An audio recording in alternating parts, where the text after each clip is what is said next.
تو ہمارا مقصود سفر وہ محض عبادت ہے، سیر و تفریح تو ضمنی چیز تھی، ہنسنا ہنسانا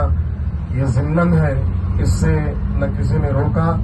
خود اللہ کے نبی صلی اللہ علیہ وآلہ وسلم کی زندگی پاک میں ہنسنا ہنسانا ملتا ہے، لیکن جائز حد تک، اور اس حد تک جائز کہ اس میں جھوٹ کا ایک ذرا سا بھی عنصر، ہلکا سا بھی عنصر شامل نہ ہو۔ ایسا ہنسنا ہنسانا اللہ اور اس کے رسول کو پسند ہے۔ بہرحال کل ملا کر کے یہ سفر بہت شاندار رہا، اور آپ سب ساتھی بہت اچھے رہے، خوب جم کر کے آپ نے زیارتیں کی، عبادتیں کی ہیں۔ اسی جذبے کو ہم واپسی میں بھی برقرار رکھیں، اور اس بوڑھے بزرگ کا وہ پیغام جب ہم شاید دوسرے دن مسجد اقصی جا رہے تھے تو اپنی دکان سے کچھ دوری پر اس بزرگ نے کہا تھا کہ مسجد اقصی سنبھال تو ہم رہے ہیں، لیکن یہ امانت پوری امت کی ہے، اس امانت کی ادائیگی تو ہم کر رہے ہیں، لیکن یہ پوری امت کی امانت ہے،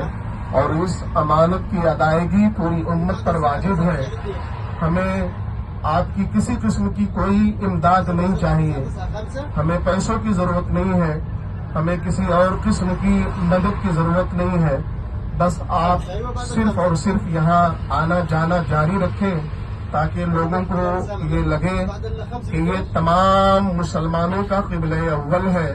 یہ ان کا القدس ہے، یہ ان کا محب شہر ہے، یہ ان کے مقدسات میں سے ہے، یہ معراج گاہ رسول صلی اللہ علیہ وآلہ وسلم ہے، لہذا آپ سب کو یہاں آنا چاہیے۔ پھر اسی کو یاد کرتے ہوئے اگر ہم آگے بڑھیں تو ہمارا جو نوجوان گائیڈ تھا شادی، اس نے بڑے درد کے ساتھ ان یہودیوں کو دیکھ کر کے کہا تھا، جو یہودی معراج کی صبح کو جب ہم مسجد اقصی گئے تھے اور وہاں سیڑھیوں تک، قبۃ الصخرہ کی سیڑھیوں تک یہودی آ کر کے عبادت کر رہے تھے، یہ خود میں نے پہلی مرتبہ دیکھا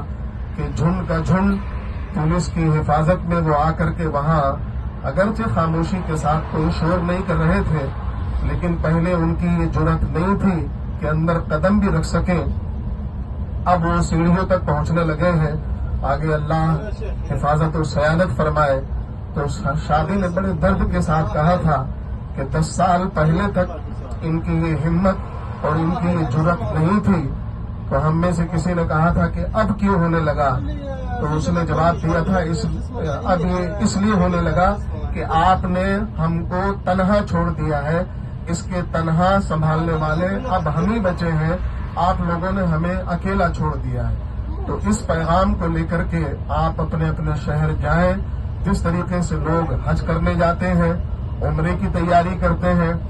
دوسری سیر و تفریح کے لیے نکلتے ہیں، ضرور ان لوگوں کو اس بات کی رغبت دلائیں کہ وہ بیت المقدس بھی آئیں، ضرور آئیں، اور اس کی زیارت کم از کم عمر میں ایک مرتبہ ضرور کریں، اس لیے کہ ان ظالموں کو لگے کہ مسلمان دل و جان سے زیادہ اپنے اس القدس سے لگاؤ رکھتا ہے۔ بحمدہ تبارک و تعالی آپ سب انتہائی مبارکباد کے مستحق ہیں کہ انتہائی جرأت اور دلری کے ساتھ میں ایسے ماحول میں کہ غزہ جل رہا ہے، لیکن اس کے باوجود آپ اپنے گھروں سے نکل کر کے اتنے دور دراز کا سفر کیا اور ایک کامیاب سفر کیا۔ اللہ تبارک و تعالی اس کامیابی کو مبارکبادی میں بدل کر کے انتہائی برکتوں کے ساتھ ہمیں اپنے گھروں کو واپسی عطا فرمائے۔